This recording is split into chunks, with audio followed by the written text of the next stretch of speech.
Boa tarde a todos. Estamos aqui ao vivo em mais uma live, né, do canal do YouTube do João Paulo Lira, no qual a gente vai estar falando, seria a nossa primeira live sobre temas aduaneiros, no qual a gente vai estar falando sobre drawback. Então aqui estamos comigo, né, com três grandes...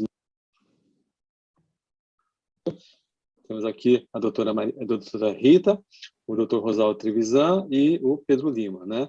Então, são grandes nomes, né, da área aduaneira, profundos conhecedores aí deste tema, né?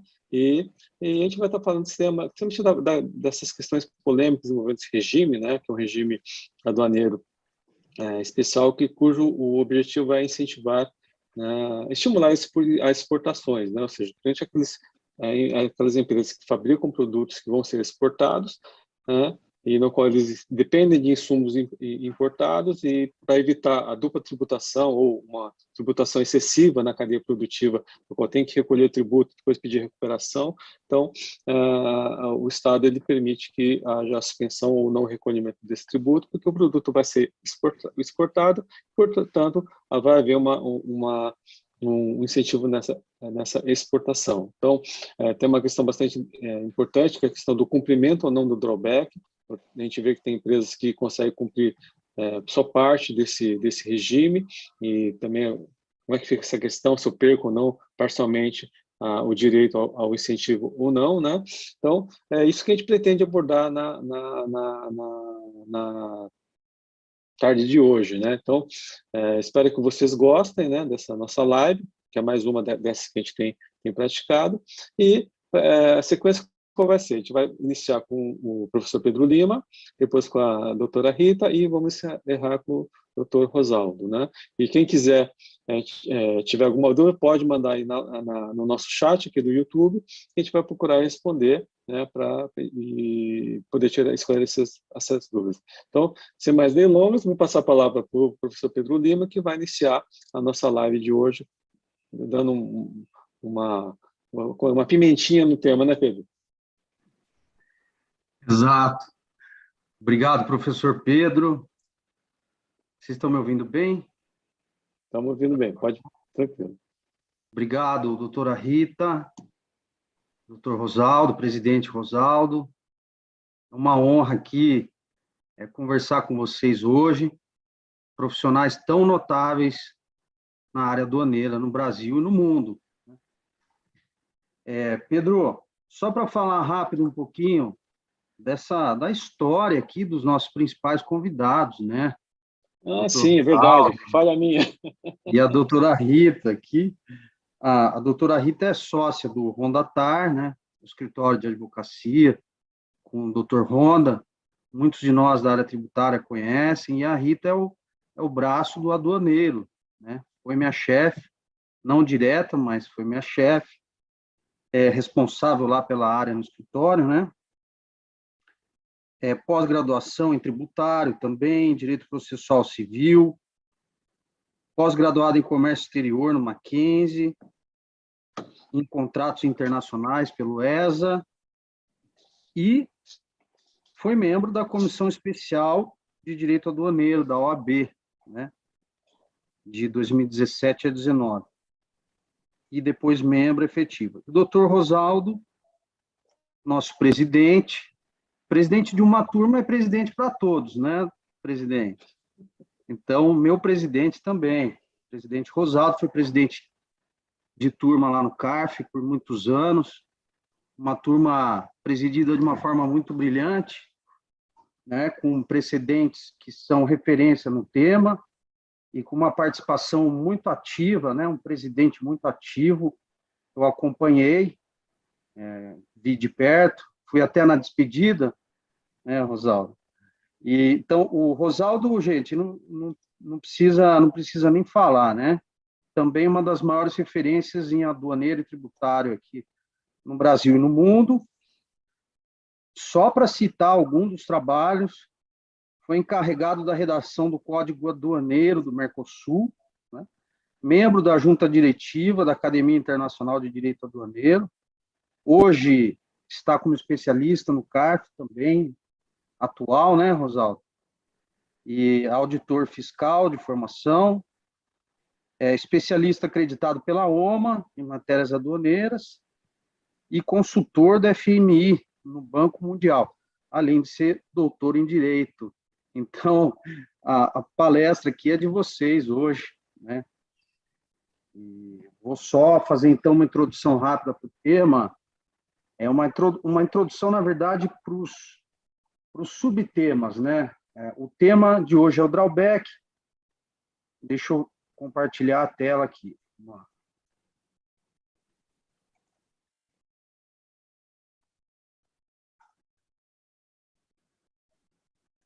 Então, o tema que a gente pensou com muito carinho, a tela está ok aí? Todos? Ok. O tema que a gente estudou bastante, pensou com muito carinho, que refletisse o que a gente realmente quer discutir aqui hoje, é esse, questões probatórias e descumprimento na jurisprudência do CARF. Né? É uma questão ampla, é um tema, um título amplo, né, para a live, mas que vai permitir a gente tratar dos subtemas aí. Falando só um pouquinho mais bem rapidamente, sobre drawback, né? Antes de entrar propriamente na questão probatória e dos subtemas, né? É importante primeiro localizar o drawback no direito tributário e aduaneiro, né? Então, nós temos os regimes aduaneiros, o regime comum, né, importação normal, o comum, os regimes especiais e os aplicados em áreas especiais. Tá? O drawback está aqui no meio, aqui, nesses regimes especiais. E, como regra geral, para todos os regimes especiais, salvo algumas exceções, né, justamente como o professor Pedro disse, que o intuito é incentivar as exportações, né, e aumentar a competitividade da indústria brasileira no mundo, a exigibilidade dos tributos é suspensa, né? Então, nesse processo é firmado o termo de responsabilidade e garantia, que está previsto lá no 760 do RA, e estabelecido o prazo para cumprimento, entre muitas outras questões, né? Formais e materiais. Tá? Então, ainda localizando o drawback no nosso direito, só para citar um exemplo, o regulamento aduaneiro prevê 17 espécies de regimes aduaneiros especiais, tá? Para citar alguns, RECOF, REPETRO, REPORT. Tá? No caso do drawback, as mercadorias são despachadas para consumo, né? Porque a entrada ela é definitiva para integrar os produtos que serão exportados, né? E a DSEX é ela quem concede o regime com base no plano de exportação que a empresa apresentou dentro do prazo estabelecido, né? Sob pena da cobrança dos tributos e demais outras providências que a gente vai ver depois. Eu vou começar citando aqui a portaria CSEX 23 de 2011, que ela é marcante, né? A gente tem portarias posteriores, como eu vou explicar, mas ela é importante, ela é marcante, né? E ao dispor sobre as modalidades de drawback, a gente hoje vai tratar basicamente dessas duas modalidades, o drawback integrado suspensão e o drawback integrado isenção, né? É importante utilizar essa denominação, depois dessa portaria, para que as modalidades não sejam confundidas com as demais modalidades de operações especiais do drawback, né?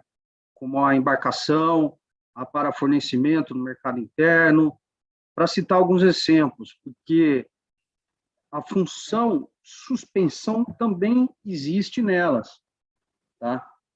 Então, quando se diz drawback integrado suspensão, a gente está caracterizando exatamente o drawback que a gente vai citar em alguns precedentes aqui, né? Então, já caminhando aí para o meio da minha apresentação aqui, deve ter dado uns 5 minutos, né, Pedro? Acho que eu tenho mais 5. Vamos lá. O drawback integrado de suspensão, todo mundo sabe, né? Só para lembrar aqui,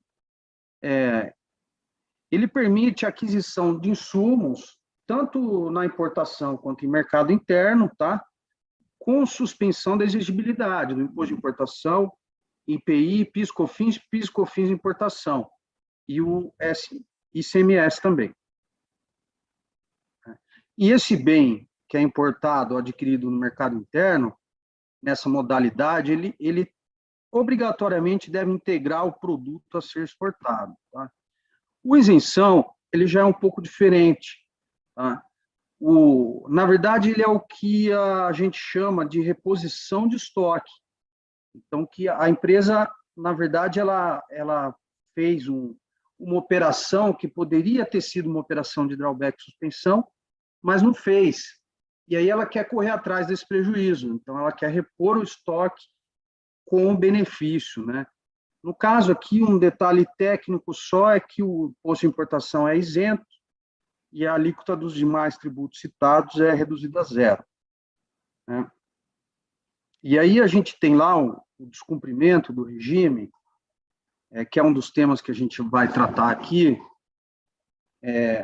No caso, o descumprimento do regime suspensivo, está lá previsto no 171, parágrafo 1º da portaria CSEX 23 de 2011. Né?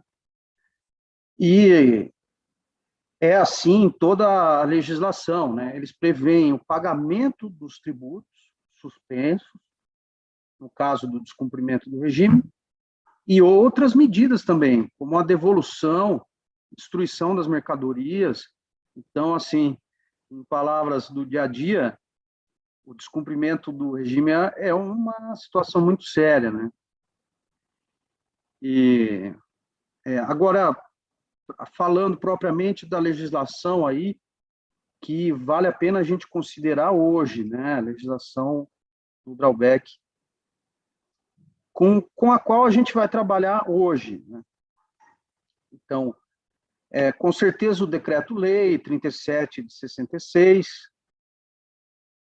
artigo 78 seguintes, o Regulamento Aduaneiro de 2009, 383 e seguintes, e aí vem as portarias, né? Essa de 23 de 2011, que eu já citei, a conjunta Receita e CSEX 1618 de 2014, e, por fim, a 44 de 2020, né? Que veio consertar algumas arestas, né? Aparar algumas arestas, como, por exemplo, definir, trazer o conceito de industrialização do IPI, né? E, entre outras. E aqui já é uma inserção minha, o ato concessório em concreto, né? Para os casos em concreto, o ato concessório ele é norma. Então, ele tem que ser considerado, principalmente nos julgamentos no CARF. Né? E aí, eu vou trazer alguns dados para vocês que eu obtive na Fiesp e no próprio MDIC, na CSEX, tá? Sem querer adiantar os demais dados que serão trazidos aí pelos colegas. Então, a modalidade de suspensão é a mais utilizada, são 1.723 empresas utilizando.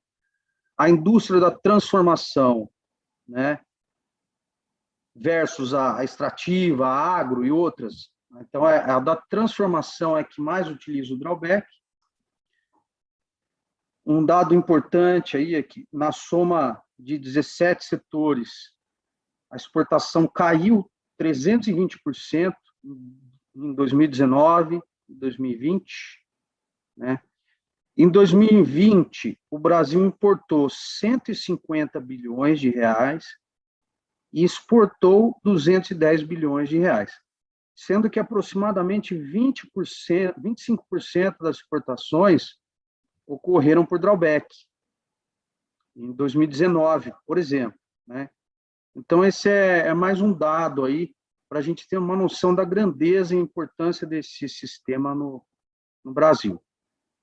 E no mundo, né? O Rosaldo vai falar bem aí, essa prática, uma prática mundial e utilizada aí desde a Revolução Industrial. E, enfim, para acabar de citar os dados aqui, os setores que mais utilizam drawback são minério de ferro, seus concentrados, carnes em geral, celuloses, veículos automotivos, outros minérios, ouro, plataformas e embarcações e couro, tá? Para citar alguns aqui. E agora, então, afunilando, a gente já localizou o drawback no direito tributário e aduaneiro, né? Já vi um pouco das modalidades. Só para conceituar para quem não é da área aí e está se interessando em assistir a discussão hoje, né? Agora, entrando propriamente aí nessa segunda parte, são as matérias que são tratadas no CARF. Existem muitas, né? Diversos autos de infração são gerados por diversos motivos. A gente elencou 3 aqui, que são os mais recorrentes, né? Um dos temas muito tratados no CARF é a vinculação física das mercadorias, né? O Rosaldo, a doutora Rita vão tratar bem dos temas aí. A vinculação física é quando a mercadoria importada, precisa ser exatamente ela, aquela mercadoria que foi importada, precisa ser exatamente ela que foi empregada no produto a ser exportado, né? Não dá para ter uma mercadoria de mesma qualidade ou espécie ou quantidade similar. Não, esse entendimento pela vinculação física é esse, de que a mercadoria deve ser exatamente a mesma. Então, a gente vai ver se esse entendimento ele está sendo prestigiado na jurisprudência do CARF ou não, se merece continuar assim ou não, claro, com avaliações técnicas, né? O segundo tema, a vinculação dos registros de exportações ao ato concessório, né? Por exemplo, tem contribuintes que querem comprovar o cumprimento do drawback com registros de exportações outros, né, que não os vinculados ao ato concessório. Tem uma linha de entendimento que diz, não, tem que ser só os que estão vinculados, outros não comprovam a exportação para fins de drawback. E, por fim, o terceiro tema, descumprimento material do regime, né, que não se confunde, a princípio, com os temas anteriores. Tá? Tudo depende do auto de infração. Você tem um auto de infração que fala, olha, você tinha que ter exportado 100%. Eu verifiquei, fiz uma apuração, você exportou somente 80%. Então, você perdeu o direito ao regime de drawback, aos benefícios do drawback. Eu estou retirando você do regime e vou cobrar todos os tributos, né? Não só os 20%, vou cobrar 100%. Então, a gente vai ver esses entendimentos sendo julgados aqui no CARF, né? E passando aqui, então, para um dos primeiros entendimentos aqui, Acórdão 3301-005-215. O Winderley Moraes foi meu presidente, um excelente presidente, aprendi muito com ele. Nessa decisão de 2018, essa decisão, né, ela demonstra que o cumprimento das obrigações acessórias relativas ao drawback, no preenchimento dos REs e demais procedimentos, é essencial para que o cumprimento material do drawback seja comprovado. Olha só como as coisas... O cumprimento formal é separado do material, didaticamente. Mas, nesse caso aqui, a gente vai ver que ele é essencial para o cumprimento. O cumprimento formal é essencial para o cumprimento material do drawback, de forma que ele antecede, tá? Então, no caso em questão, o lançamento foi integralmente mantido, porque o contribuinte pretendeu comprovar as exportações por meio de exportações não vinculadas, né? E a turma julgadora entendeu que o CARF não possui sequer competência para aceitar as exportações que não foram informadas, a CSEX, né? Então, aí eu reproduzo o trecho abaixo e vou pular para dar uma agilizada aqui, mas vou disponibilizar. A apresentação vai estar aí disponibilizada no próprio vídeo aí depois, né? Agora, já partindo para a questão da vinculação física, tem esse acórdão da Câmara Superior, o relator foi o presidente, o doutor Rodrigo Poças, presidente de sessão e conselheiro na Câmara Superior também. Essa decisão de 2016, ela demonstra que a vinculação deve ser física e que a fungibilidade não é permitida, né? E foi esse o resultado do julgamento, né? Aí eu trouxe aqui a declaração da querida conselheira Tatiana Midori, todos aí conhecem também, aprendo muito com ela, e ela fez essa declaração de voto, eu trouxe um trecho aqui. Basicamente, ela votou por aplicar a retroatividade benigna, né, do artigo 17 da Lei 12.350 de 2010, né? Foi a conversão da MP 497 de 2010, que trouxe, que flexibilizou, né, essa questão da vinculação física. Então, de fato, pela primeira vez a legislação passou a entender que é possível a comprovação do emprego, dos insumos importados ou adquiridos no mercado interno, mesmo não sendo exatamente aqueles materiais que foram importados ou adquiridos no mercado interno, né? Então, se a empresa comprova que o material é semelhante, mesma qualidade, quantidade, equivalente, né? Então, é possível, sim, aí, manter os benefícios do regime. E aí tem 2 acórdãos da Câmara Superior, mais 2, de 2020, que manteram esse entendimento da vinculação física, né? E dos cumprimentos das obrigações formais. Então, eu fiz uma busca, e nos últimos anos, o entendimento que prevalece é realmente esse, tá? Para antes dessa legislação, de 2010, a vinculação tem que ser física. Para depois, não. Tá? E aí trouxe alguns acórdãos, não propriamente na mesma linha do tempo, aí, eu trouxe alguns acórdãos só para exemplificar, né, que o entendimento da questão material e da questão formal depende para cada caso, depende do auto de infração. Então, esse caso aí, em que o Charles Maier também foi meu presidente, um abraço para o Dr. Charles, esse acórdão 3202.001.143 demonstra a necessidade de comprovação do emprego dos insumos importados nos produtos exportados, né? E a necessidade da comprovação da efetiva exportação desses no prazo, quantidade e qualidade determinados no ato concessório. Então, você vê, nesse caso, a gente já está falando de algo mais material e não conceitual. E vou seguir caso em que o Rodrigo Cardoso Miranda foi relator, né?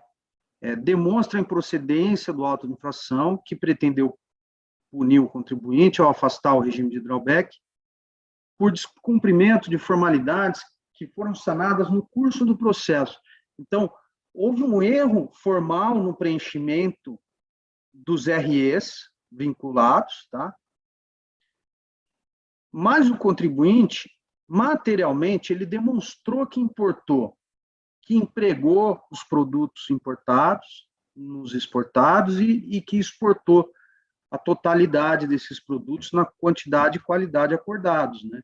Então, você vê que, inicialmente, houve um erro formal que foi comprovado exatamente como um erro.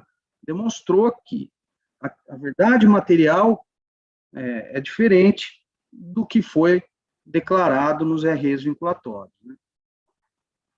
E aí já o acórdão da minha turma, na qual agora é o atual presidente, Paulo Roberto Duarte Moreira, ele foi relator desse outro caso, que justamente trata da questão material também. É importante citar esses casos para que a gente saiba diferenciar, né, dos casos mais conceituais. Então, esse precedente demonstra, mais uma vez, que o adimplemento parcial ele é possível. Então, ainda que a fiscalização tenha cobrado o valor da totalidade dos tributos suspensos, né, a jurisprudência, pelo menos nas turmas ordinárias, ela é sólida nesse sentido de que é inválida a parcela do auto de infração que cobra a parcela do regime que foi cumprida, né? Ou seja, aquela história que eu falei dos 80%.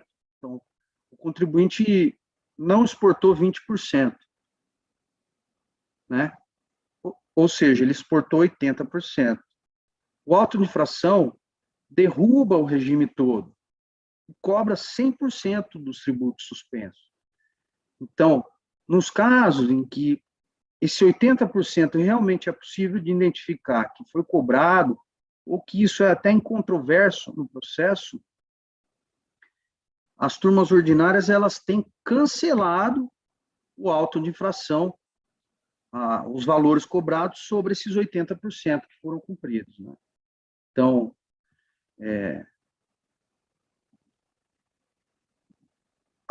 as turmas ordinárias têm votado nesse sentido pelo inadimplemento ou adimplemento parcial. E aí trago diversos precedentes nesse mesmo sentido. Aí, Pedro, eu vou pedir até para colocar, acho que a gente pode colocar um link com essa apresentação no YouTube depois, né? Eu vou passar aqui para ficar para os colegas. Então, eu trouxe aqui diversos precedentes nesse mesmo sentido, alguns da turma da qual eu sou parte e outras turmas, né? Por exemplo, uma que foi relatada pelo Walker Araújo, José Fernandes Nascimento. Então, para concluir e deixar a palestra para quem a gente quer realmente ouvir aqui. A jurisprudência não é tão pacífica quanto parece, Graubeck, justamente porque ela é difícil. Essas submatérias são difíceis de identificar, né? É importante saber separar esses temas no julgamento e analisar a acusação do auto de infração, se ela é probatória pelo descumprimento material do regime ou se ela é conceitual pela vinculação dos RS, por exemplo, né, ao ato concessório, ou se ela é conceitual pela vinculação física, né? E aí, por fim, uma opinião não definitiva, mas rápida minha sobre esses assuntos, né? A questão da equivalência do insumo, ela já foi superada pela legislação, correto? Essa questão da vinculação física. A partir de 2010, ela foi superada. Tá? Então, o que está em jogo na jurisprudência do CARF? É a aplicação da retroatividade benigna ou não, né? O que é muito comum no CARF, né? O CARF aplica a retroatividade benigna para muitos entendimentos. E por que nesse caso do drawback não? A gente viu que a Câmara Superior não tem aplicado, né? E eu quero lembrar aqui, o drawback integrado em isenção, naturalmente, a equivalência dos materiais, ela já está inserida no próprio procedimento, porque, lembrando, o drawback em isenção é reposição de estoque, né? Então, ele já exportou sem aproveitar o benefício. Então, o que ele quer fazer? Ele quer adquirir agora com o benefício para repor esse estoque. Ou seja, as mercadorias no isenção já não são as mesmas. Então, eu vejo que é uma contradição em termos você falar de vinculação física no drawback integrado e isenção. E eu não vi essa diferenciação nos precedentes da Câmara Superior. Tá? Eu não vi nenhum julgamento que falou, olha, aqui é drawback integrado e isenção, ou aqui é drawback integrado e suspensão. Eles têm que ser analisados de formas diferentes. Né? Próximo ponto. Com relação à questão da vinculação dos registros de exportação a autoconcessório. Parece não ter divergência significante no CARF, né? Mas, volto a dizer, é importante não confundir isso com as questões materiais, tá? Nesses casos aqui, normalmente, o contribuinte ele quer comprovar as exportações com RS não vinculados. E aí a fiscalização, a sua auto de infração fala, olha, esses RS não estão vinculados. Ou seja, a matéria é conceitual. Tá? E, por fim, a questão do cumprimento material, parcial dos regimes, também parece não ter muita divergência na casa.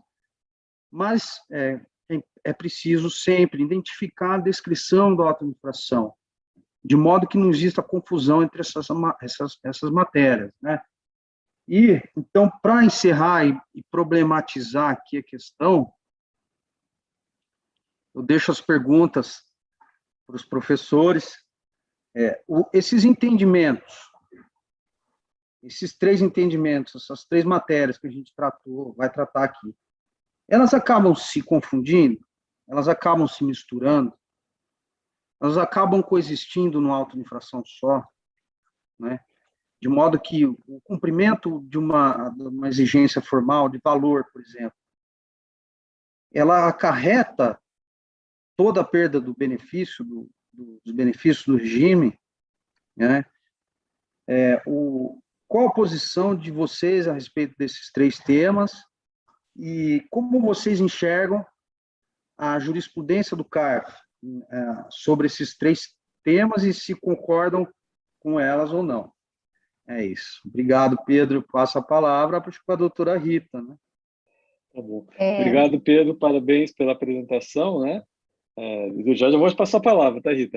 E eu não fui educado, não fiz a apresentação com o de cada um, você fez brilhantemente da Rita, do Rosaldo, e vou fazer a sua, né, que a gente acabou não fazendo. Então, o Pedro, ele é conselheiro do CARF, ele é vice-presidente de uma das terceiras turmas da terceira sessão, especialista em Direito Tributário pela PUC de Minas Gerais, em Direito Empresarial pelo Mackenzie, e cursou o Direito Internacional de Gestão de Empresa na Universidade de Paris. Porque ele é um cara chique internacional, né?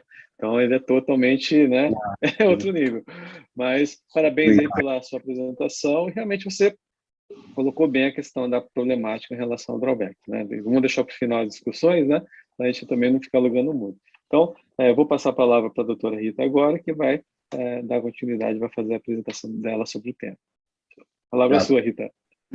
Boa noite a todos, obrigada aí pela presença, Pedro Rinaldi, Pedro Anan, Rosaldo, obrigada pelo convite. Bom, eu, como advogada de empresa, é lógico que eu vou trazer algumas provocações do lado, obviamente, da nossa vivência, né, de alguns anos aí de estrada na área aduaneira. E o primeiro ponto que eu gostaria de trazer, que até vou compartilhar com vocês na tela, que é sobre algumas estatísticas de drawback que a gente conseguiu colher através do próprio Siscomex. Acho que vai complementar um pouco aí do que o Pedro trouxe de números. E por que que isso é uma provocação? Para a gente olhar e entender que o drawback ele é relativamente pouco utilizado ainda no Brasil. E por quê? Porque é difícil. É difícil você estruturar um departamento para usar, é difícil você ter o controle e no nosso dia a dia a gente vê que as autuações elas são inúmeras e causam um grande desconforto e dificuldade para a empresa, né? Custo com advogado para defesa, por pontos que a gente entende que, como o Pedro disse, a própria legislação já evoluiu, né? Então, algumas questões, a legislação evoluiu e ela não é mais contrária a esses pontos, mas, num certo sentido, tanto do lado do Tribunal Administrativo, no caso o CARF, e algumas vezes até mesmo o Judiciário, a gente não vê essa evolução da maneira como tem que ser, né, ou seja, de uma sistemática, né, de utilização do drawback mais rápida, mais efetiva e que traga uma vantagem para o país e para a empresa. E acaba sendo atrapalhada porque a empresa, às vezes, não tem um controle, às vezes a fiscalização é um pouco mais exigente do que deveria, e por isso que a gente tanto fala em modulação, em flexibilização, que a gente tem visto aí nos julgamentos do dia a dia, o último aí do Supremo, que a gente viu, o julgamento, chamado julgamento do século, também foi disso, né? A gente teve aí uma questão gigantesca, e talvez o Brasil caminhe para isso, né? Para essas flexibilizações e modulações, porque do jeito que a situação está, a gente não consegue continuar do ponto de vista de inúmeras autuações, e enfim. Vou aqui compartilhar a tela para a gente falar um pouquinho, então, desses números, né?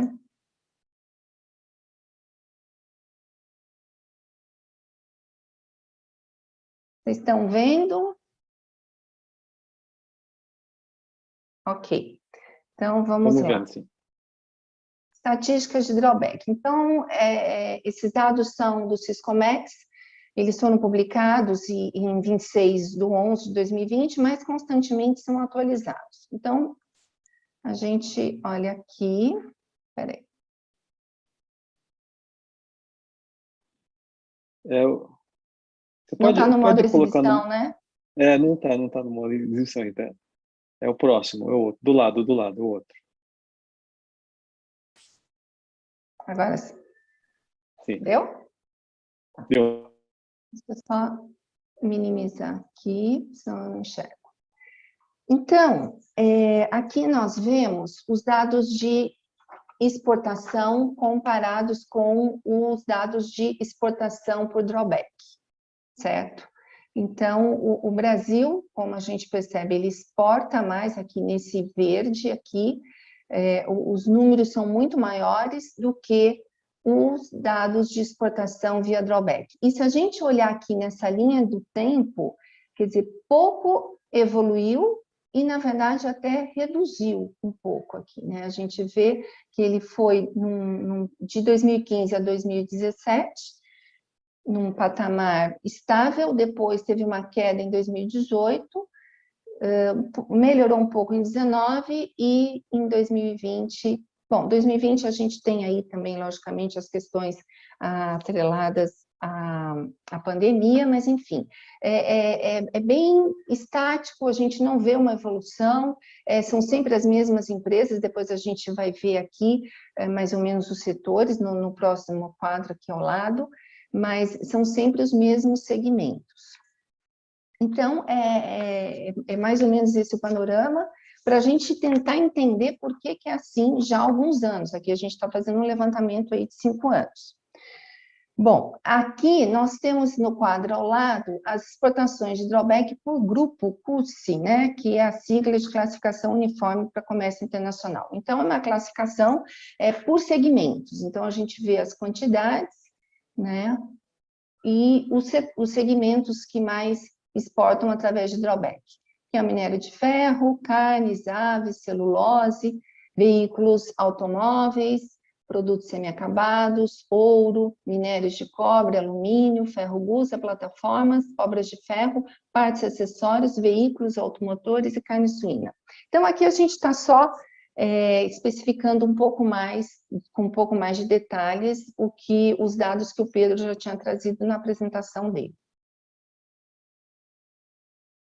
Aqui, o contraponto que nós temos nesse quadro é, então, a importação, né, através do drawback, e o paralelo continua o mesmo, assim, né, se a gente for pensar, é até menor, mas, enfim, aqui a gente tem os dados de importação em amarelo e os de importação com drawback e suspensão nesse lilás aqui, e é realmente bem baixo, bem pequeno, nesse mesmo período de 2015 a 2020, a queda é semelhante, né? Quer dizer, então ele tem uma pequena elevação aqui para 16, fica estável, mais ou menos em 19 e 20, a queda, que é aquilo que a gente já sabe da pandemia, mas é tão estável e quase tão baixo quanto a da exportação, que foi o que a gente apresentou anteriormente. Aqui ao lado, da mesma forma, aqui nós temos a importação por drawback por segmento, né? E aqui a gente vê que faz sentido, né, com a operação de drawback, ou seja, a importação do insumo dos mesmos segmentos, basicamente os mesmos segmentos que nós comentamos no quadro anterior, e para consequente exportação que estava no quadro anterior, e aqui a gente está falando de importação. Varia um pouco, porque aqui a gente entra, por exemplo, cacau, torneiras e válvulas, que eram segmentos que não estavam no quadro anterior, mas aqui temos. Bom, aqui os insumos totais, certo? Com compras em mercado interno de drawback e insumos, certo? E ao lado, então, os segmentos, tá? Aqui só deixando um pouco mais específico, mais ilustrado, um pouco dos dados que o Pedro tinha trazido. Aqui nós temos, nesse quadro, à esquerda, em verde, os beneficiários, né? O número de beneficiários por ano. Então, a gente viu que faz todo sentido com os quadros anteriores, nesse ligeiro crescimento em 16, 17, e até que aumentou, olha que interessante, em 19 e 20, em 2019 e 2020. E aqui esse último quadro, né, que a gente vê os segmentos e como que esses segmentos se comportaram nesse mesmo período, e a gente vê aqui, por exemplo, que houve uma grande oscilação para outros produtos, que é esse ponto aqui em amarelo. A agropecuária, que a gente já conhece como sendo, né, das locomotivas aqui do Brasil em termos de exportação, ela foi bem, ela teve uma ligeira queda, mas depois ficou basicamente linear, subiu só um pouco em 19. A indústria de transformação está aqui, ela manteve-se bem linear, e a indústria extrativa aqui em vermelho, que teve um aumento em 19 e depois uma queda em 20. Eu sempre olho para a indústria de transformação, porque o nosso escritório atua basicamente com indústria, até pela experiência, enfim, do próprio Dr. Elcio junto à Fiesp, então a gente sempre puxa um pouquinho a sardinha para a indústria por conta disso. Mas dá para ver que é sempre muito linear, e a indústria, a gente sempre fala, né? Ela, se é uma indústria incentivada, é uma indústria que traz para o país inovação tecnológica, geração de emprego, logicamente que os outros setores também, não posso deixar de falar do nosso setor agropecuário, que é extremamente tecnológico e um exemplo aí para o mundo. Mas, falando especificamente da indústria, é difícil a gente olhar, né, uma situação, um gráfico assim tão linear, e a gente vê de perto como está o sofrimento da indústria devido à falta de uma política focada. E o drawback né, volto a dizer, o drawback ele é voltado muito para a indústria, o drawback ele como se diz, ele teve uma legislação que evoluiu, mas hoje aqui a gente vai falar do que ainda não, digamos, ainda não evoluiu e daqueles processos que ainda estão nos tribunais administrativos, no caso do CARF, no Tribunal Administrativo, aguardando o julgamento. Mas vamos falar mais de um quadrinho aqui, que são as reposições de drawback e isenção, né, para vocês terem uma ideia, né, de valores e de evolução ao longo dos anos, para ver, olha, como a gente estava bem aqui em 2017, depois houve essa queda. O número de beneficiários que cresceu, e aí a gente pode dizer que houve sim, né, talvez pelo arrefecimento da legislação, ou seja, uma legislação mais fácil, uma adesão maior. a gente pode atribuir, mas em números macros e com toda essa evolução que a gente viu aí de números, dá para ver que o drawback é subutilizado aqui pela indústria brasileira. Mas houve aqui um crescimento, dá para a gente perceber. Isso para isenção. E aqui a gente tem um pouquinho dos dados de atos concessórios, que depois a gente vai passar para vocês, né, deixar essa apresentação com vocês, para vocês olharem com mais vagar.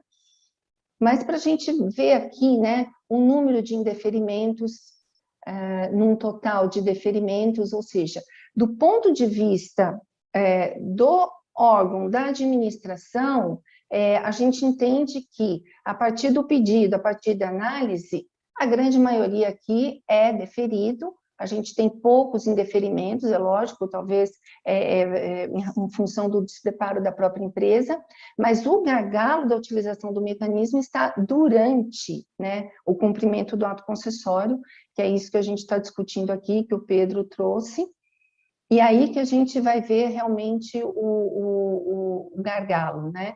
Mas aqui a gente está falando de pedido, deferimento e indeferimento. Aqui embaixo a gente já fala dos baixados regularmente, dos baixados com incidentes, né? Mas eu acho que seria até interessante, eu não sei se o Rosaldo tem esse número aí, esse número eu não tenho, mas para a gente depois talvez ter uma ideia, se não tiver aqui não tem problema, outro dia a gente retoma a discussão, para ter ideia de quantos autos de infração ainda existem no CARF, isso acabou me ocorrendo agora. Então, aqui são os dados de atos concessórios do drawback suspensão, né? Então, para a gente ter ideia do número de deferimentos e indeferimentos. E aqui, os dados de atos concessórios do drawback isenção. Comparando um com o outro, a gente vê que o drawback suspensão ele é muito mais, digamos, popular, conhecido, né? Então, ele tem muito mais pedido até do que o isenção, ele é menos divulgado, mas aqui nós temos os dados. E aqui, né, só para a gente pensar um pouco sobre o valor de renúncia fiscal dos tributos federais nas importações sobre o regime de drawback. Aqui nós temos esses valores numa evolução de 2010 a 2018. Ainda não estava disponibilizado, não estavam disponibilizados os dados de 2019 e 20. É interessante verificar, né, essa evolução, porque o próprio Pedro, nas nossas discussões, tinha levantado, né, o seguinte ponto, né, vale a pena para o governo, né, essa renúncia fiscal? Eu entendo que sim, né, porque existe a renúncia, mas a contrapartida, né, de aumento de produtividade, de emprego, da evolução tecnológica que a indústria pode trazer para o país, então compensa essa renúncia fiscal. Então, aqui só para a gente ter uma ideia. Eu vou passar aqui para o próximo quadro, que aqui complementa assim, o que o Pedro estava dizendo, sobre a base legal, porque olha só como é difícil, depois a empresa acaba não conseguindo cumprir, mas olha só quanta coisa o operador tem que observar, né? Então, a gente começa aqui de um decreto-lei de 1966 e cumula, então, com a portaria 44, que alterou a 23. Vou fazer um breve comentário sobre a 44, né? É uma portaria que ela é muito mais simples, até topologicamente falando, ela separa o drawback isenção do drawback suspensão.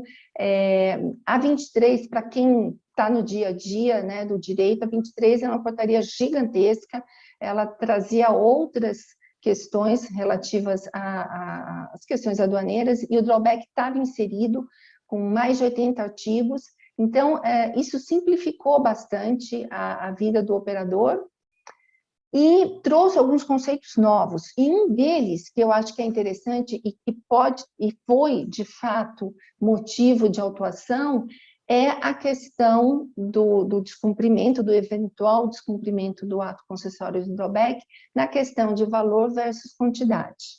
Esse é um ponto interessante que eu vou mencionar rapidamente. Eu creio que esse assunto já não esteja muito mais em voga no CARF, Mas, antigamente, quando a empresa ela obtinha um ato concessório se comprometendo a exportar um X, uma quantidade X de um determinado produto a um valor tal desse produto, e se esse valor, eventualmente, ele era, digamos, cotado em bolsas internacionais, o valor desse produto caía e você não conseguia comprovar por conta disso, era muito complicado reverter essa situação, seja junto ao DSEX e, eventualmente, até objeto de alteração, desculpa, de autuação por parte do fisco. Esse problema foi sanado, né? Já há algum tempo o DSEX tem um olhar condescendente para isso, desde que você provasse que o valor da mercadoria caiu, então você estaria cumprindo o ato concessório na quantidade, porém não no valor, mas você comprovando que esse valor caiu, né, internacionalmente. E a portaria SESEX, hoje em dia, ela foca na questão da quantidade, ela não foca na questão do valor. O cumprimento do ato concessório se dá na questão do valor. Então, assim, do ponto de vista de mostrar a norma e a complexidade, aqui para vocês terem noção desse quadro. E aí, deixa eu só stop share aqui, para a gente voltar às discussões. Eu vou deixar até para o Dr. Rosaldo falar um pouco mais aí desses, fazer o contraponto do que o Pedro trouxe, porque o Pedro, acho que a gente pensa mais ou menos parecido, né? Até pela nossa origem como advogados de empresa. Mas eu sempre brinco, eu sou do tempo, né? Eu gosto de contar essa história, que o princípio da vinculação física, uma certa época, ele era tão restritivo, né? A interpretação da fiscalização era tão, digamos, restritiva, que uma certa vez um fiscal exigiu da empresa a separação dos silos onde havia contenção da matéria-prima.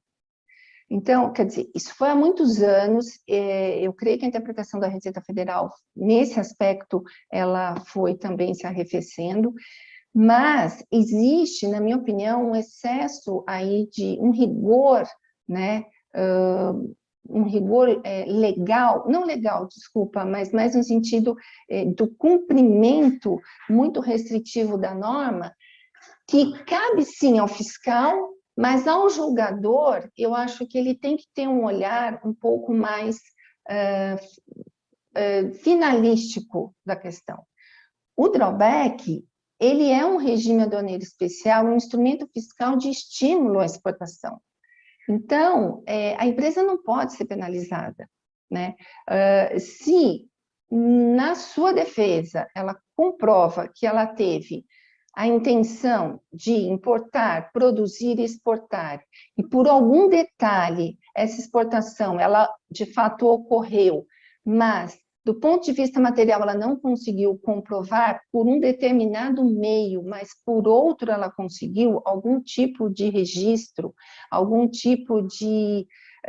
eu já vi até em julgado, tem muitos julgadores falando mera planilha, mas se a planilha da empresa está atrelada a outro tipo de controle, e a empresa consegue comprovar de fato que a exportação ocorreu, por que ela vai ser penalizada?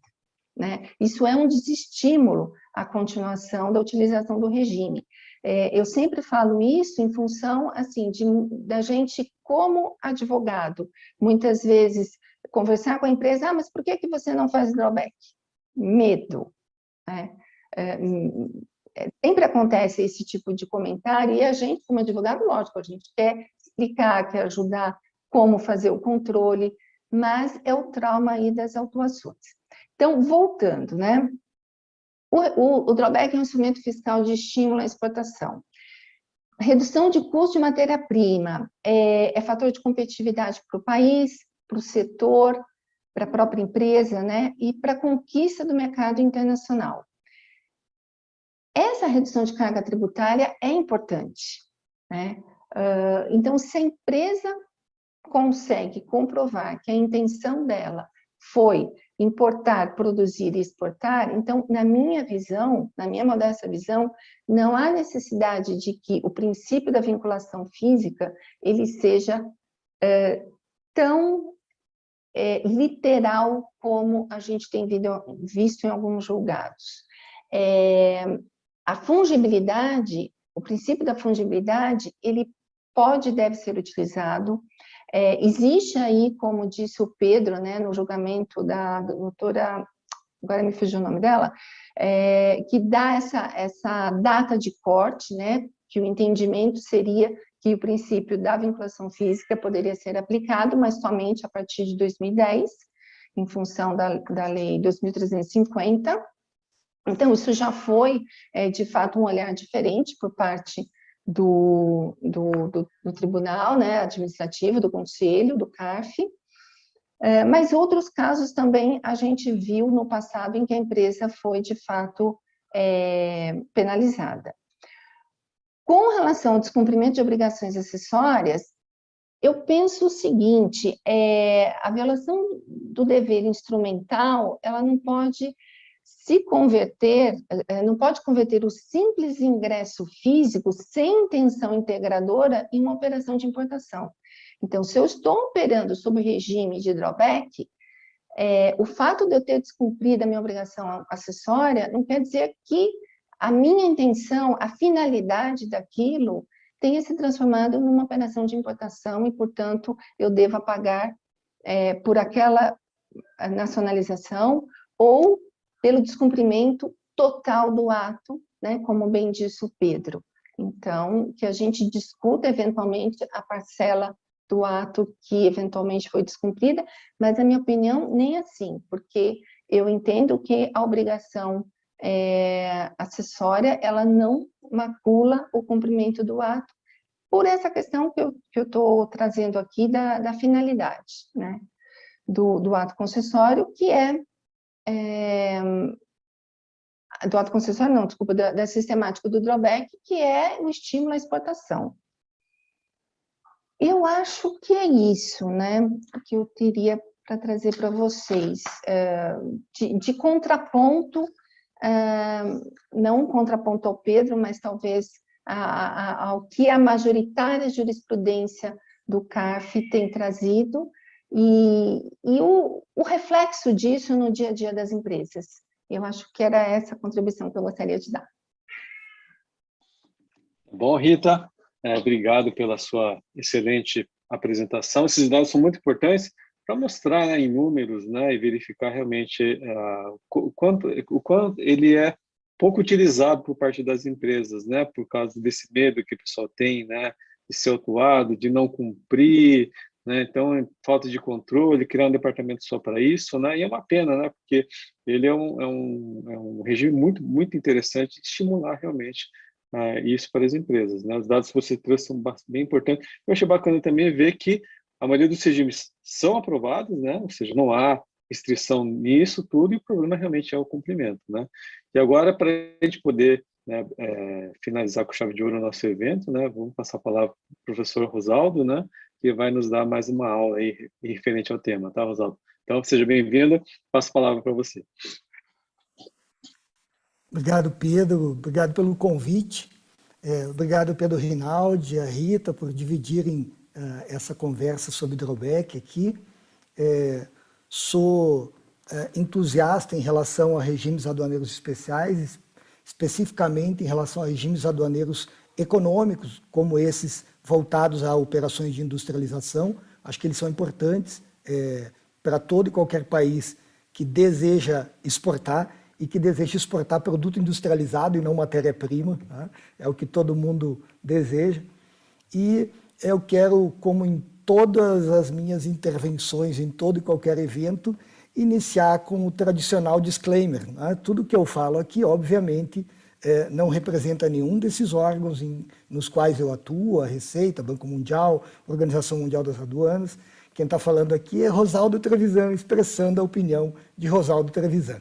Tá? Então, busco sempre manifestar meu posicionamento da forma mais isenta possível, então não vou puxar sardinha para lado nenhum, né? A minha ideia é comentar puxando sardinha para o lado da norma, para o lado da legislação, né? Então, se a legislação trata a matéria de determinada forma, é assim que ela deve ser tratada, e se tiver errada a legislação, a gente altera a legislação, como constantemente vem sendo feito ao longo do tempo.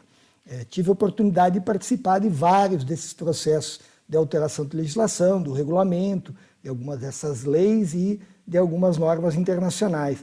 E sempre buscando o que a gente está vendo que é a paulatina evolução. Esse regime é um exemplo de um regime que teve uma paulatina evolução com o passar do tempo, né? Ele é importante em termos econômicos. Tem uma informação que me chocou quando eu estava preparando alguma coisa para falar aqui nessa intervenção, e deixa eu até compartilhar essa informação com vocês. Eu vou compartilhar minha tela 2, que aí tudo que eu faço na tela 2 vocês veem aqui. Isso é a homepage da Receita Federal, então, site oficial, estou buscando a minha informação num site oficial e que está dizendo que a importância do drawback é tanta que, na média dos últimos 4 anos, correspondeu a 29% de todo o benefício fiscal concedido pelo governo federal. Bom, então nós não estamos falando sobre uma coisa pequena, tá? Estamos falando sobre algo relevantíssimo do ponto de vista econômico. Quem quiser um estudo um pouquinho mais velho, a Rita trouxe um estudo basicamente do período de 2015 a 2019, né? Esse é um mais recente, porque ele trata da média dos últimos 4 anos, e eu cheguei a fazer um estudo junto com alguns colegas. Vocês encontram isso de graça na internet. Deixa eu voltar para a página inicial aqui. Caderno de Finanças Públicas, número 14, da saudosa Escola de Administração Fazendária. Né? Vocês vão encontrar um artigo chamado Admissão Temporária no Brasil, Diagnóstico e Desafios. Nós redigimos a 8 mãos esse artigo, e ele traz uma estatística um pouquinho mais velha, de 2004 a 2014, também extraída do Siscomex, de renúncias em relação à admissão temporária, admissão com utilização econômica, drawback suspensão, drawback isenção e repetro. Então, quem quiser retroagir um pouquinho mais no tempo para saber como esses regimes se comportavam no começo do século, encontra aí uma boa fonte. Tá? Agora sim parto, porque eu vou comentar para os slides que eu vou projetar. Deixa eu colocar no formato slide aqui para não ficar cortando tela. Tá? Basicamente, esse regime, ele nasce há muito tempo, Tá? Há alguns dias eu comentei nesse local que você vê no meio do quadro, aí, que é o Portal Aduaneiro, que eu estou cuidando. Esse é meu novo filho, o Portal Aduaneiro, está no Instagram, no YouTube, e que divulga diariamente notícias, informações sobre direito aduaneiro.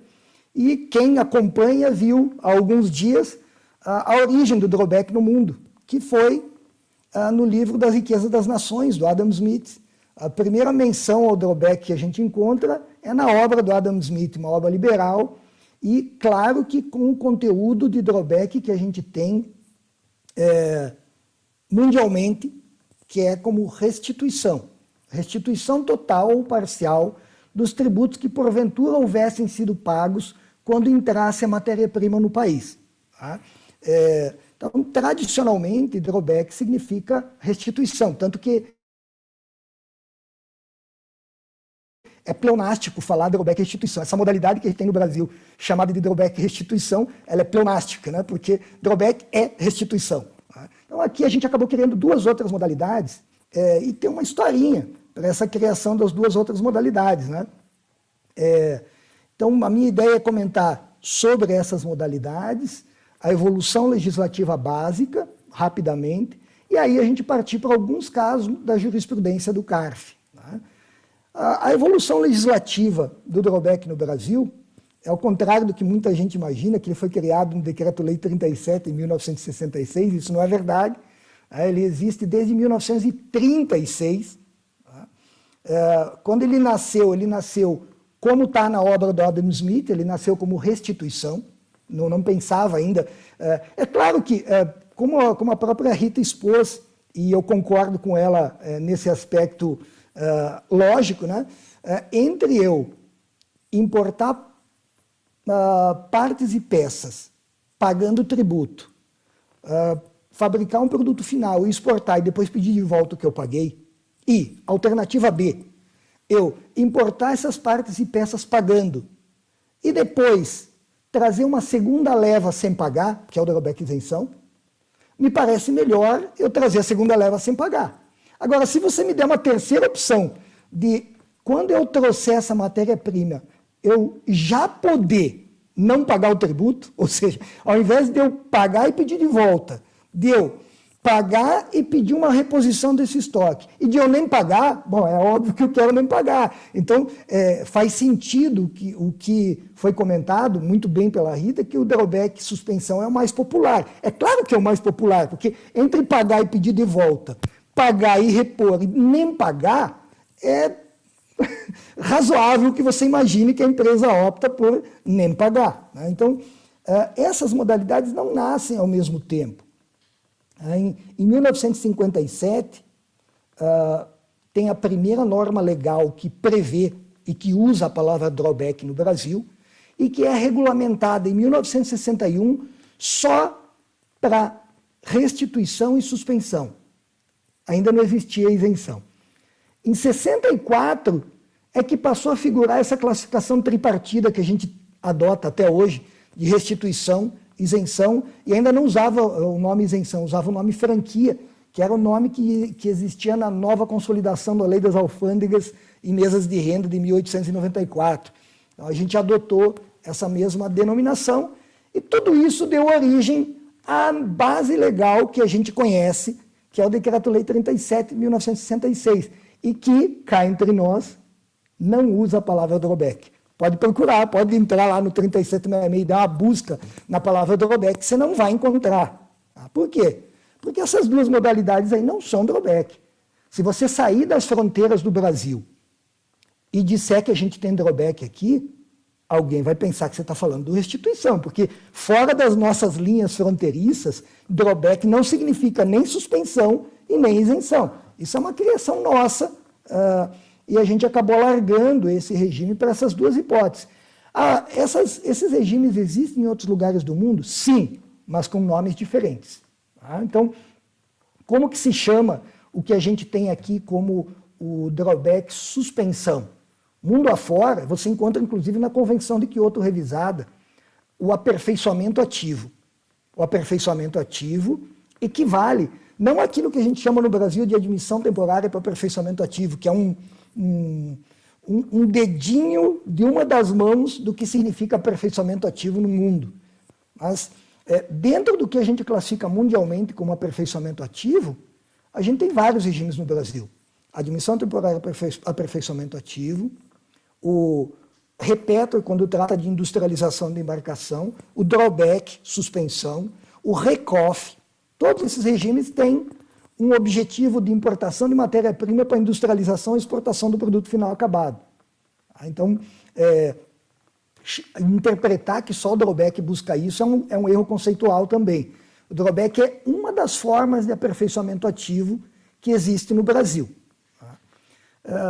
E, dito isso, a gente tem como que ele se configurou ao longo do tempo, né? Como que o drawback foi evoluindo. Bem foi ressaltado que a legislação foi paulatinamente flexibilizada. Então, se você me perguntar, existia fungibilidade nos primórdios do drawback? Sim, para algumas hipóteses, sim. Ao longo do tempo foram instituídas outras hipóteses de fungibilidade? Sim.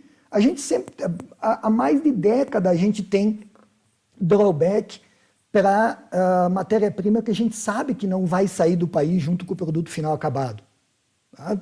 Tradicional, uma das indústrias que usa muito, tá? Alimentícia, o frango. Você vai importar farelo, que o pintinho vai comer, durante a vida toda dele vai comer o farelo, e você vai exportar frango. É claro que esse farelo não vai estar fisicamente no frango quando você exportar o frango.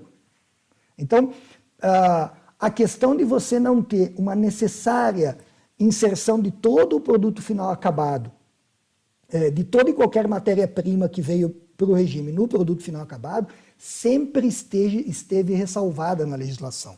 A gente sempre teve hipóteses específicas. O que a gente não pode é imaginar que essas hipóteses específicas devem obrigatoriamente ser alargadas às outras, porque senão não haveria nem razão de ser da hipótese específica. Tá? Quando a gente consulta, por exemplo, a Lei 10.833 de 2003, ela cria algo que existe no mundo inteiro, que é a tal da compensação equivalente.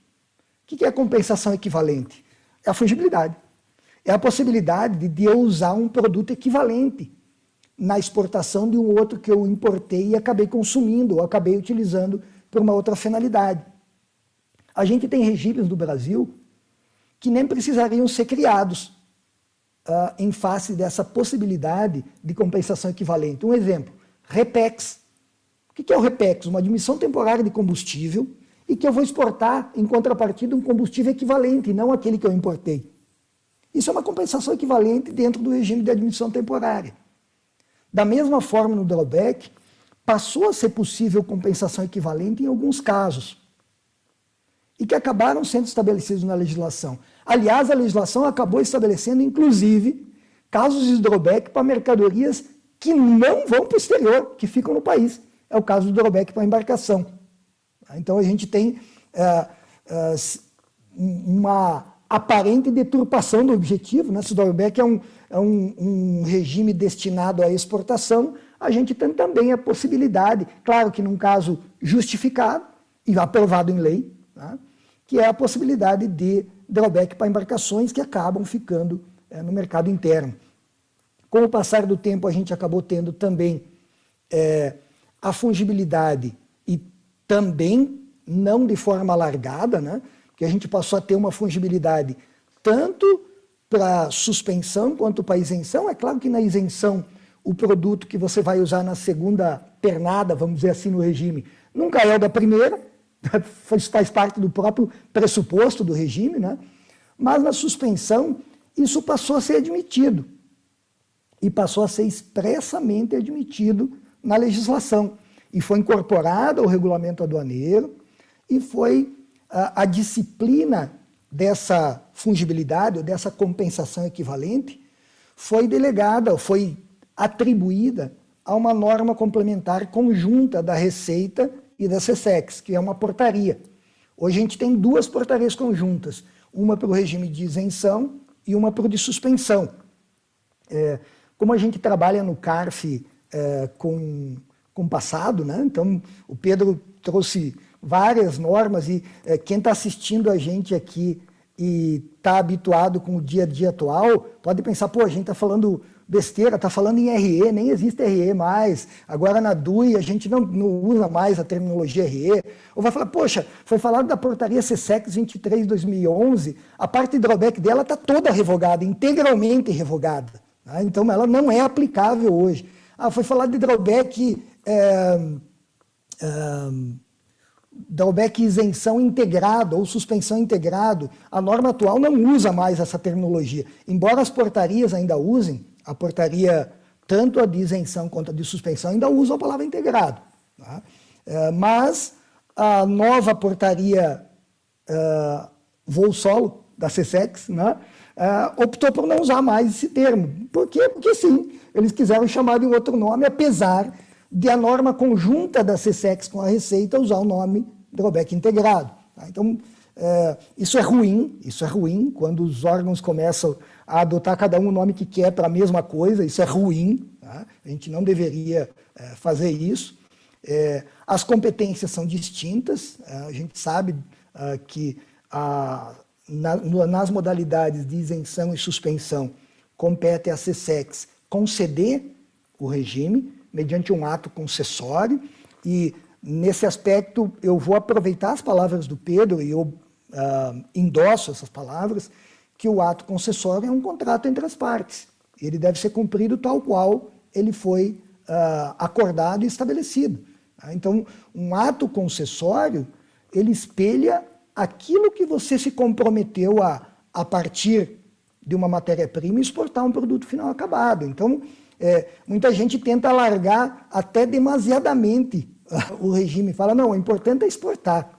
Não me interessa como e não me interessa de que forma. O importante é exportar. Bom, se o importante fosse exportar qualquer coisa de qualquer forma, então esse regime permitiria que você importasse circuito integrado e exportasse vaca ou petróleo. Tá? Não me parece que esse é o objetivo do drawback. O drawback pressupõe uma lógica mínima e os atos concessórios espelham essa lógica. Quando você vê um ato concessório, ele te diz, olha, você pode trazer tal coisa e você vai ter que exportar usando essa tal coisa, tal produto. Esse é o acordo entre as partes e que deve ser cumprido. Só que, lamentavelmente, esse órgão que te concede não tem como fiscalizar, não está nos portos, não está nos aeroportos, não está nos pontos de fronteira e não vai até as empresas. Ou seja, é um órgão que atua só no papel. Tá? Quem fiscaliza de fato o regime e quem apura se você de fato está cumprindo é a Receita. Então é importante, isso está hoje muito claro no âmbito do CARF, é simulado, é a súmula 100 do CARF, que estabelece cristalinamente qual é a função da SESEX, conceder, e qual é a função da Receita, fiscalizar. Até como o próprio artigo 237 da Constituição Brasileira atribui a fiscalização e o controle do comércio exterior ao Ministério da Economia. Isso não seria um problema, porque hoje o Ministério da Economia abrange tanto a SESEX quanto a Receita Federal. Outrora não foi assim. Outrora cada um ficava no Ministério. Então, essa evolução legislativa permitiu a gente ter uma paulatina flexibilização do regime. E isso se reflete ao longo da jurisprudência. Tá? Então, minhas últimas observações são sobre a evolução jurisprudencial. Tá? Então, vocês veem aí, basicamente, de acordo com o critério que eu adotei para filtrar julgados, eu optei por não selecionar aleatoriamente julgados do CARF. Seja porque eles podem ser revistos, né? Quando a gente escolhe, às vezes, um precedente de 2016, da turma tal, pode ser que ele seja revisto na Câmara Superior. Tá? Então, eu optei por usar só precedentes da Câmara Superior e só dos últimos 3 anos. Isso até facilitou o meu filtro, né? Isso fez com que eu tivesse um filtro aí de 25 julgados somente. Mas ele mostra o que está sendo discutido na instância superior do CARF nos últimos 3 anos. E o retrato é super cristalino, super tranquilo. Você tem aí 44% dos julgados tratando de um tema que já foi debatido por todo mundo aqui, né, que é a vinculação física. 44%. 24% tratando de vinculação do RE, hoje a DUI, ao ato concessório. E 12% tratando do que se denominou, lá na Câmara Superior, de infrações administrativas. E os outros 20%, o resto. E aí tem vários temas, aí o tempo não nos permitiria aprofundar esses outros temas. Então eu vou focar basicamente nesses 3 temas, e quando a gente olha esses 3 temas, deixa eu até sair dessa tela e jogar o meu filtro aqui. Ó. Esse é o meu filtro de Excel, desses 25 julgados. Então, o acórdão, quem foi o sujeito passivo, a data do julgamento, o tipo de recurso do procurador ou do contribuinte, o tipo de votação, unânime, maiorias vencidos 3, maioria vencido 2, o resultado, não conhecimento, negativa de provimento, dado o provimento e o tema. Perceba que o primeiro e mais fácil deles é aquilo que se chamou de infração administrativa. Se eu der um filtro aqui no meu Excel em infrações administrativas, eu vou chegar em 3 julgados, todos unânimes. Então, meu amigo, não tem discussão na Câmara Superior sobre esse tema. Tá? Por quê? Porque está exatamente uniforme no sentido, e é o sentido que o regulamento atual até já pacificou. Existia uma infração com cara de infração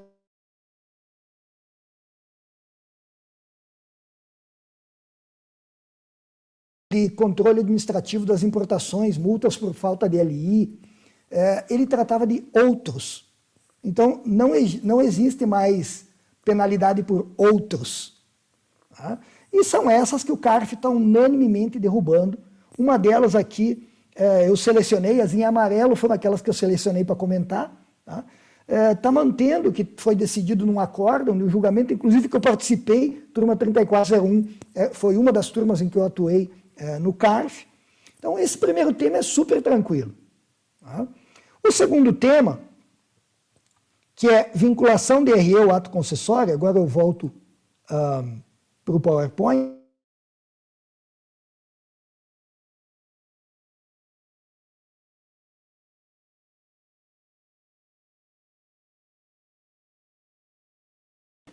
Eu separei 2 julgados aqui, o 9303-007 e o 826, que o resultado foi negativa de provimento ao recurso do procurador, ou seja, uma decisão favorável ao contribuinte, e um com manifestação oposta, em que por qualidade foi contrário ao contribuinte.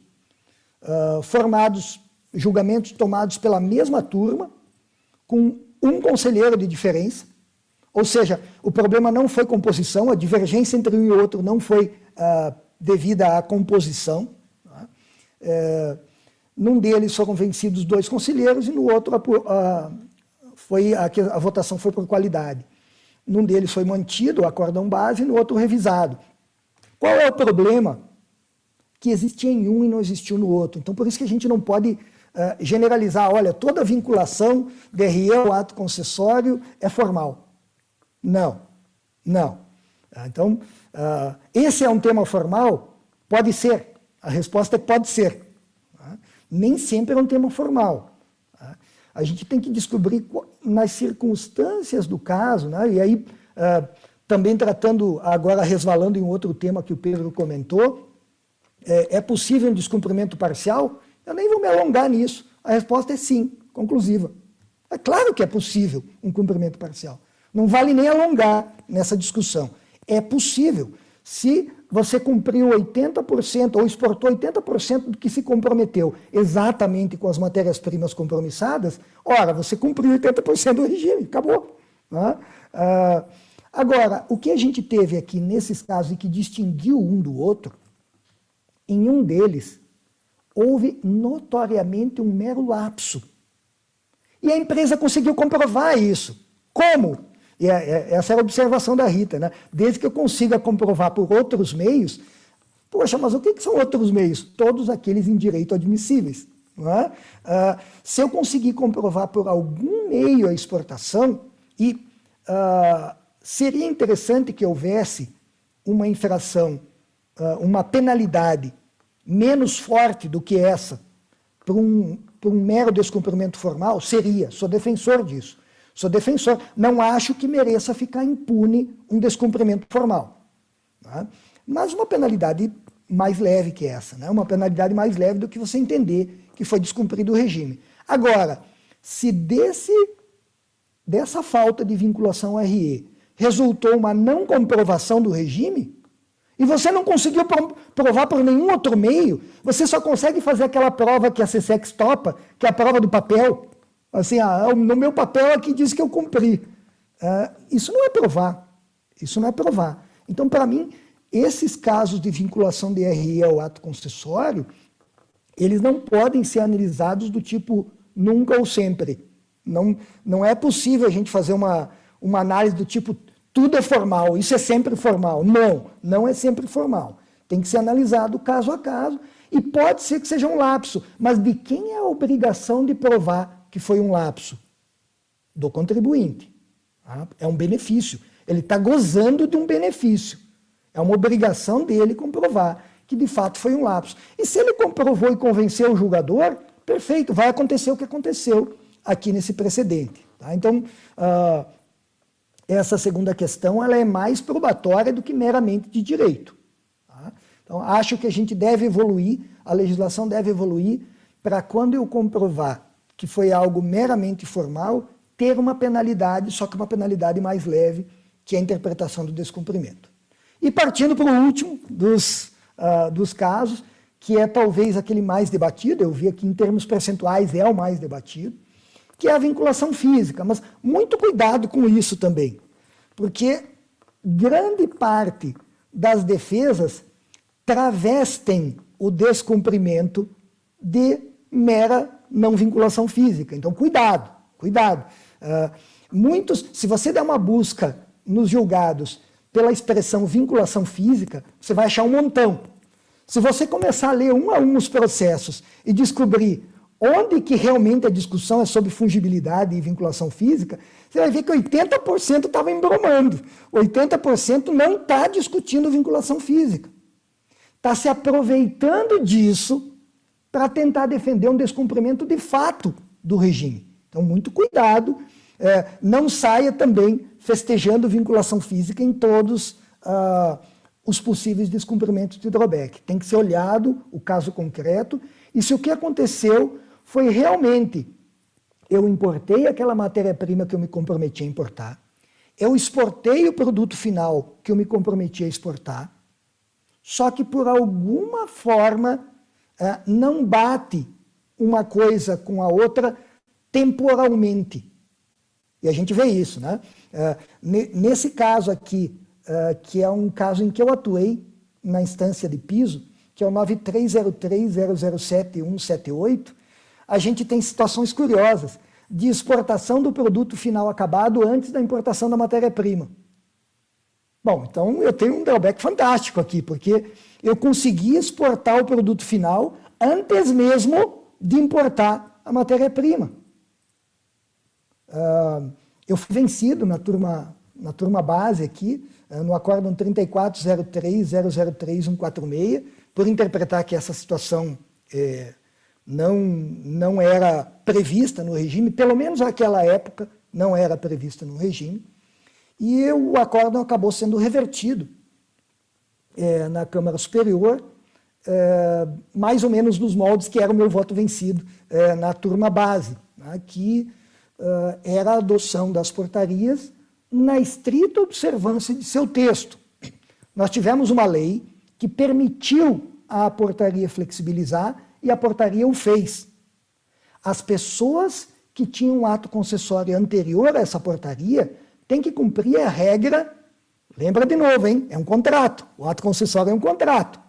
As pessoas que tinham aquele contrato à época, e pergunto, a pessoa naquela época já podia pedir um drawback alegando fungibilidade? Já podia, se ela quisesse, ela podia. O regulamento aduaneiro sempre previu o drawback com fluxo financeiro. Sempre houve um artigo no regulamento aduaneiro prevendo o drawback com fluxo financeiro. Mas a pergunta é, foi isso que ela pediu?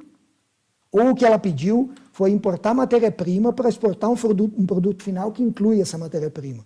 Se foi isso que ela pediu, ela tem que cumprir aquele ato entre as partes, aquele contrato, que foi o que ela se propôs.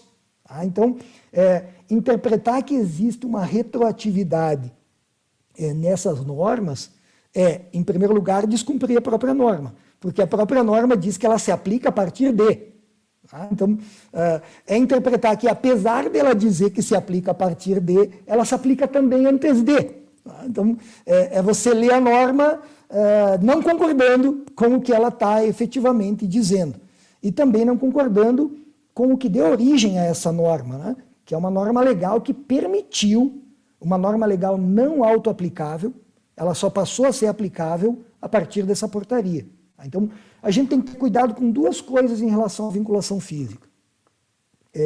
A primeira é essa percepção de que o que está acontecendo, e usando, o pessoal adora usar o Código Tributário para tratar de tema aduaneiro, né? Então, eu tenho tremendas ressalvas a isso, a utilização, seja do Código Tributário ou, pior ainda, de leis gerais. Tá? A 9784, a lei da prescrição 987.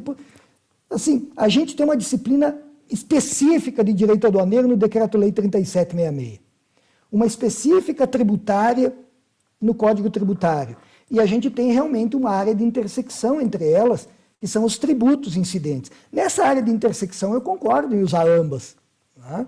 Agora, numa área em que eu esteja discutindo algo que é efetivamente aduaneiro, vale a norma aduaneira. Tanto que o CARF acabou pacificando entendimentos, por exemplo, em relação a duas das súmulas, né? Uma delas eu já comentei, em relação à súmula 156, da decadência no regime do drawback. Isso que o CARF pacificou já está no regulamento aduaneiro desde 2009, tanto por suspensão quanto por isenção. E é uma interpretação que a própria administração já vinha dando. Né? Então, falei dos dois cuidados, e aqui fecho a minha... Deixa eu parar o compartilhamento. Fecho as minhas observações, chamando atenção para esses dois cuidados que devem existir em relação à vinculação física. A não prostituição desse princípio a todo e qualquer caso de descumprimento. Então, não usar a vinculação física como um coringa na defesa, o coringa da defesa, eu descumpri o regime, então eu não precisava vincular, então não preciso nada. Tá?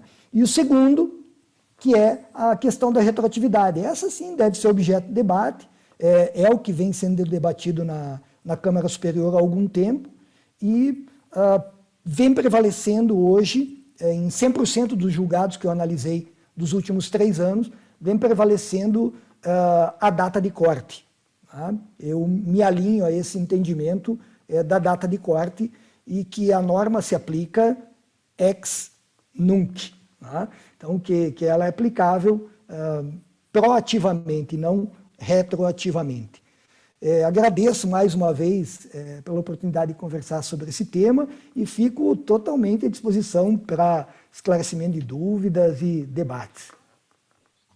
Obrigado, Rosaldo, pela excelente aula que você nos deu, né, em relação a toda essa questão histórica e mostrar que no Brasil, né, é diferente. Para variar, né, como se a gente sempre queria o nosso sistema, né, que é a nossa versão, que alguns falam tupiniquim, né, então a gente acaba fazendo uma coisa um pouco diferenciada para atender o nosso mercado. Eu acho bacana o ponto que você levantou, né? E eu, como já fui jogador também do CARF, essa questão de tem que analisar cada caso, né? A gente não pode ir pela generalização, só pelo elemento do acórdão e já achar que aquilo realmente é um ponto pacífico. Tem que olhar o caso, realmente, se aquilo realmente se aplica, se é uma vinculação física, se é uma vinculação física, eu acho, concordo com você, e geralmente sempre comento, né? Quando vou dar aula, né? Não vai pela matéria do jornal, não vai pelo método do acórdão. Pega o acórdão, analise, estuda o caso, vê se aquela situação fática realmente é aquilo que está se falando. E o primeiro, jornalista, não é formado em direito, ele vai ouvir aquilo, vai colocar o que ele acha interessante para vender matéria, né? Vai para a gente que é estudioso de direito, realmente tem que estudar o caso, analisar a matéria e verificar se aquele caso realmente se aplica para aquela matéria. Bacana e parabéns aí pela apresentação, né? Pedro e Rita, querem fazer algum comentário em relação à explanação do Rosaldo? O Pedro estava meio incomodado ali na cadeira aí, né, Pedro? Vi que você estava assim, louco para falar alguma coisa, então aproveita a oportunidade. Não, Rita, você quer falar, Rita? Não? Pode falar primeiro, Pedro. Eu sou cavaleiro, Rita, as mulheres primeiro. Você fica à vontade, você decide. Obrigada. Eu falo. Não, eu acho que, no geral, assim, de fato, a gente precisa olhar muito bem, como disse o Pedro Rosaldo, a jurisprudência. Então, principalmente quem está aqui nos assistindo, que está começando uma carreira ou que está estudando, a gente, de fato, precisa analisar com vagar a jurisprudência, não pode ser só na ementa e achar que vai aplicar, que está tudo certo e apresentar a solução para o cliente. Aqui tem vinculação física, vamos lá, que fungibilidade vale para tudo. Não é bem assim na prática. Então, era nesse sentido. Lógico, a minha apresentação, os meus comentários foram mais no sentido da gente, de um novo pensamento para a gente tentar melhorar a situação das empresas que estão com essas autuações, que muitas vezes são gigantescas, que são um desestímulo. Então, a gente pode pensar na flexibilização da legislação que já está acontecendo, como o Rosaldo corroborou, mas também num novo modo de pensar, num novo modo de julgar. Lógico, a gente não vai em nenhum momento abrir mão da legislação, é que a retórica do direito nos dá ela é tão maravilhosa que a gente consegue justificativa para ambos os lados. E aqui a gente trouxe alguns argumentos, principalmente o Pedro, que pode, sim, trazer uma solução para esses julgados naquilo que eu comentei no começo. A gente está falando de flexibilização, a gente está falando de modulação, muitas vezes, que às vezes é a solução de uma interpretação jurídica para acomodar essas questões que são tão pesadas para a iniciativa privada e também para o governo. Então, é mais aqui uma reflexão. Pedro, posso adicionar um argumento final aí? Pode. Só, Está caminhando para o encerramento mesmo, então vamos lá. No encerramento, só uma consideração. Assim, o debate hoje ficou claro, né? Como o Rosaldo disse, é a legalidade, né, que vai nortear aí os julgamentos do CARF, né? E os operadores do direito de forma geral, né? Então, igualmente, também aqui, hoje é o Pedro e não o CARF, né? E agora, como eu dei minha opinião anteriormente, eu vou só tratar de alguns pontos que ficaram no ar aí, mas que foram... A reunião hoje esclareceu, na verdade, esses pontos que estavam no ar, né?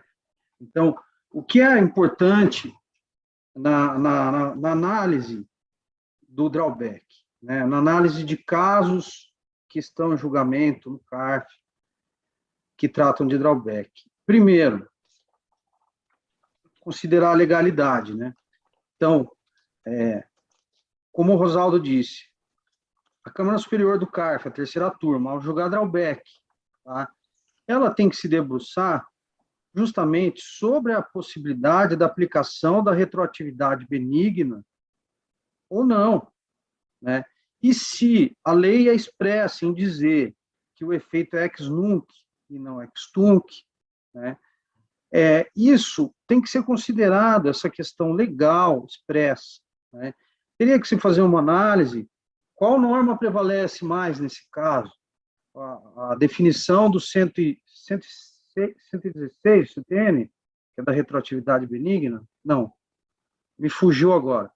Mas o artigo que trata, que permite a aplicação da retroatividade benigna, né, do CTN, ou se vale mais, na hierarquia entre normas, essa disposição expressa da legislação.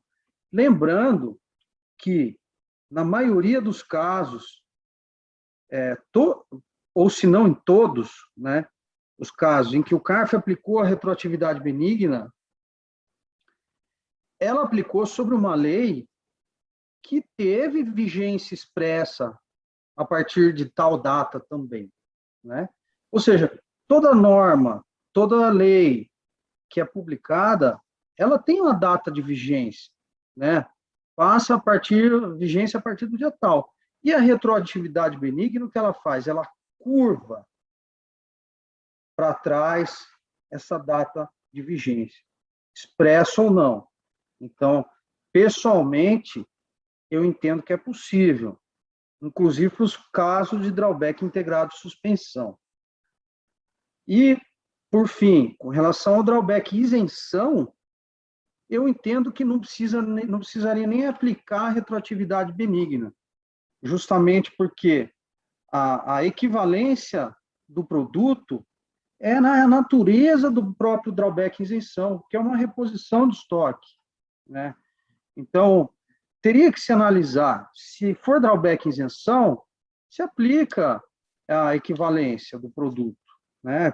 É a própria funcionamento. E, por fim, então, com relação aos outros pontos, como o Rosaldo disse, é possível o cumprimento parcial quando o auto de infração vem com uma questão material? Mas, por que então que os fiscais ainda lavram cobrando 100%? E não só os 80%, ou os 20% que foram descumpridos, né? O Rosaldo, com a experiência que tem no mundo, sabe que em outros países se mede, nos Estados Unidos, por exemplo, se mede a qualidade de um sistema fiscal pela quantidade de autos de infração que são cancelados ou mantidos. Ou seja, se você tem muito auto de infração cancelado, você tem um sistema fiscal que não corresponde com a legislação ou com o entendimento dos tribunais, entendeu? A coisa deveria estar mais conversada, mais alinhada. Então, assim, por isso o drawback ainda tem muito para avançar, né? A questão do mero descumprimento formal, também poderia realmente ter uma pena um pouco mais branda, né? Não uma pena, a palavra é forte, mas alguma medida, né? E é isso, acho que ficou bem claro aqui, obrigado. Foi mais uma aula com vocês. Uma honra. Obrigado, Pedro, pela sua participação. Rita, Obrigado. assim, as suas considerações finais, para a gente poder encerrar. Eu acho que é bem nesse sentido que o Pedro falou, né? Eu acho que, como eu disse no início, a evolução da legislação ocorreu, mas acho que é o momento da evolução dos julgados acontecer, naquele propósito que eu disse, né, de que o direito nos dá essa retórica que é algo maravilhoso da ciência que a gente pratica, e dentro dessa retórica a gente tem argumentos de lado a lado que podem e devem evoluir. Em nenhum momento, né, a gente fala, não, evoluir por si só, sem base legal. Tudo que foi discutido aqui, tanto do lado mais legalista quanto do lado um pouco mais flexível, que é essa jurisprudência que tem evoluído no CARF, existe base legal, né? Aí é lógico, como disse o Rosaldo, é a questão da interpretação de se entender se o Código Tributário se aplica ou não a questões aduaneiras, mas para isso também existem argumentos e dessa possibilidade. Do contrário, a gente não tem nem como falar em flexibilização ou retroatividade benigna, porque o Código Aduaneiro não fala disso. Então, a gente precisa usar numa interpretação finalística, né, todos os instrumentos legais que nós temos para dar o suporte legal para a renovação da jurisprudência, porque senão o que vai acontecer? A gente vai manter o Tribunal Administrativo, no caso o CARF, ou até mesmo o Judiciário, para dizer exatamente o que a lei diz de uma maneira extremamente, digamos, sem nenhum tipo de interpretação, e não é para isso que os órgãos julgadores existem, eles existem para dar uma interpretação. Quem tem que ter o princípio da legalidade seguido com toda a sua literalidade é o órgão da administração pública. Aí sim, né, a fiscalização aí não tem margem de interpretação. Agora, os órgãos julgadores sim, então é nesse sentido que eu deixo as minhas considerações. Obrigado, Rita. Rosaldo, agora você vai fazer suas considerações finais. Obrigado, Pedro. Basicamente endosso isso que foi comentado agora nas considerações finais, tanto do Pedro quanto da Rita, no que se refere à competência que o CARF tem para interpretar esses dispositivos. Acho que é legítimo o exercício da dialética e isso deve ser debatido, né? Não deve ser simplesmente cada um reiterar o seu voto e reiterar o seu voto. Isso tem que ser objeto de debate. O artigo é o 106, Pedro, o artigo 106 do Código Tributário Nacional, ele é aplicável naquela área de intersecção entre o tributário e o aduaneiro, que é o caso dos tributos aduaneiros. Então, perfeitamente possível a interpretação de que, em matéria de tributos aduaneiros, eu aplicaria o 106. A discussão que tem que ser travada, e é papel não só das turmas ordinárias, mas da Câmara Superior também, é debater se o que está acontecendo, se o que existe nesse panorama que a gente bem trabalhou de legislação e de jurisprudência, se o que existe é algo que deixou de constituir uma infração. Se de fato a gente tem algo agora que deixou de constituir uma infração. E eu acho que os dois pontos de vista são basicamente esse. Alguém vai entender, não, o que eu tenho agora não é mais infração. E alguém vai entender, não, o que eu tenho agora é uma norma que estabeleceu outros requisitos para a fungibilidade e não que deixou de punir o velho como infração. Então, esse debate é um debate saudável, exercício da dialética, e que tem que ser travado, não só no órgão julgador, como academicamente, judicialmente. se existe uma coisa que a gente não deve fazer é cercear debate. O debate tem que existir. Tá? Obrigado mais uma vez, Pedro, os dois Pedros, Rita, pela agradável conversa. Não, eu que agradeço a todos por poderem estar disponíveis, sei que a agenda de vocês é bastante cheia, né? E pode ter certeza, essa nossa reunião de hoje, como ela vai ficar pública depois, ela vai prestar um serviço muito grande para a comunidade jurídica, que vai esclarecer muito, né? E a gente nunca pode perder de vista, né, o foco desse regime, né, que é estimular a exportação, né, estimular a economia, estimular as empresas, né. Então não é uma questão tributária que pode de repente estragar todo esse trabalho, né, de expansão industrial das empresas que a gente está precisando, né. Estão passando um momento muito difícil esse da pandemia, que a economia nossa está numa situação muito difícil e esperamos que no próximo ano, esse ano, a gente consiga vencer tudo isso, né? Só uma ressalva que eu concordo que o Rosaldo fez, né? Tá bom? O regime não pode ser desvirtuado, isso é muito importante. Sim. O controle aduaneiro, ele serve justamente para que o regime se mantenha justo, igualitário, né?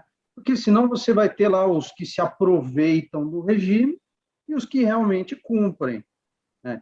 Sim. Então, tem com esse cuidado realmente, né? Evitando sempre os extremos aí.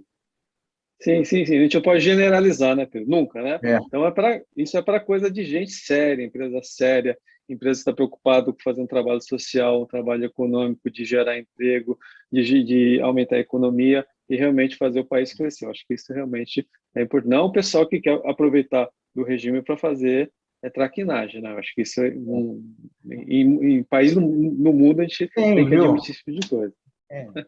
E tem, eu sei que tem. Bom, gente, então, obrigado a todos, obrigado ao pessoal que está nos assistindo. Deixa eu dar um recadinho, né? Não teve perguntas. O Dr. Márcio Costa, né, que é conselheiro também lá do CARF, nos prestigiou e mandou um abraço para o Pedro e para o Rosaldo, falando que o Rosaldo é o eterno presidente. Então, tá aqui um abraço, né, mandar um recado dele para você. Obrigado, Rita, obrigado, Pedro, pelo Rosaldo, e vamos encerrar a nossa live de hoje agradecendo a todos. Obrigado a todos. Tchau, gente. Obrigada, boa noite. Boa noite. Tchau.